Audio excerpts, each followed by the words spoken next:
So we're nearing the end of part 2. In this section, I'm going to put together for you a scenario, an actual realistic scenario when you're doing a penetration test or an ethical hacking engagement. And we're going to be putting together a number of different tools that we learned, plus some new tools, to see why Linux is considered very powerful and very convenient to use when we're doing pen testing. This session's objectives are to understand redirection, input and output redirection, and we're going to see some practical examples of those. Now we're going to be looking at piping and some practical examples of how we can chain commands together. Redirection is when we take the output of a tool and instead of displaying it on a screen, we input it in a file.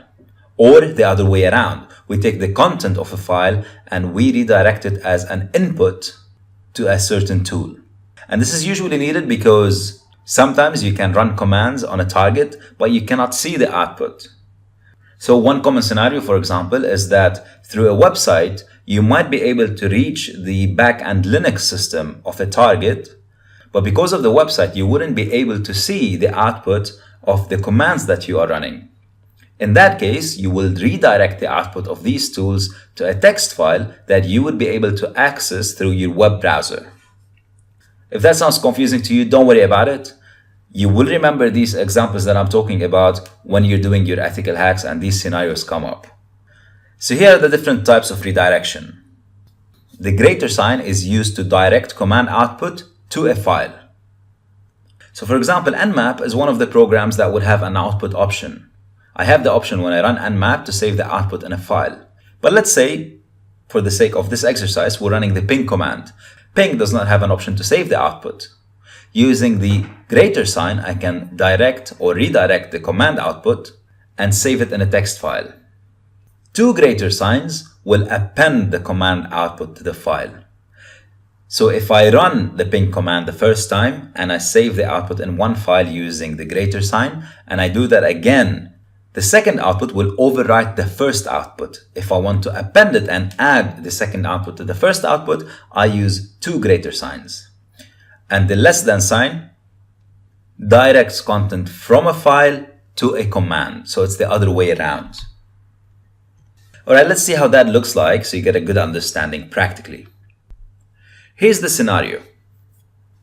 Let's say I'm on an ethical hacking engagement and I managed to get into 3 different systems. I download a list of users from system 1 and I call this list users 1. I download another list of users from system 2 and I call it users 2, and the same for users 3. I want to create a combined list of all the users and use that to attack a mail server.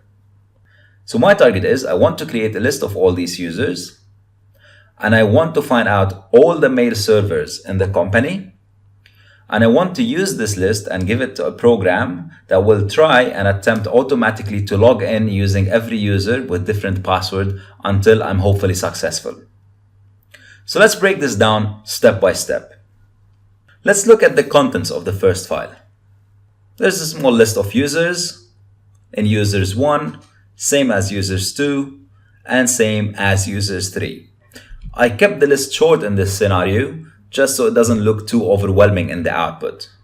But this can be very useful what we're doing when you have long lists of hundreds and hundreds of users that you don't want to be copying and pasting all the time. So as we know already, the cat command displays the content of a file. However, the cat command does not have an option to save the output. So what happens if I do cat users and I use the wildcard asterisk? We've seen that before. That does a cat on all the users files. And I can see the output combined. Now all that's missing is I want to save all this output in a text file. Obviously, I can copy and paste this output. But a cooler, faster way, instead of opening a text editor, copying, pasting, and saving in text, I can use the redirection command that we just saw. Let me clear the screen first. Let me try with the first 2 files. I'll do cat users 1 and users 2 and greater than sign to all dash users. Now if I do cat all users, you'll see that the users from 1 and 2 are combined in one file.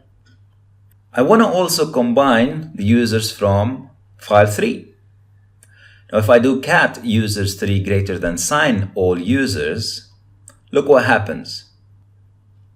I'll cat all users, and that overwrote my previous output or my previous redirection. This happened because I used the greater than sign again. Let me try that again. I'll do cat users1 and users2 greater than sign all users. And now, instead of using 1 greater sign for the users3, I'll use 2, which tells the command append the output.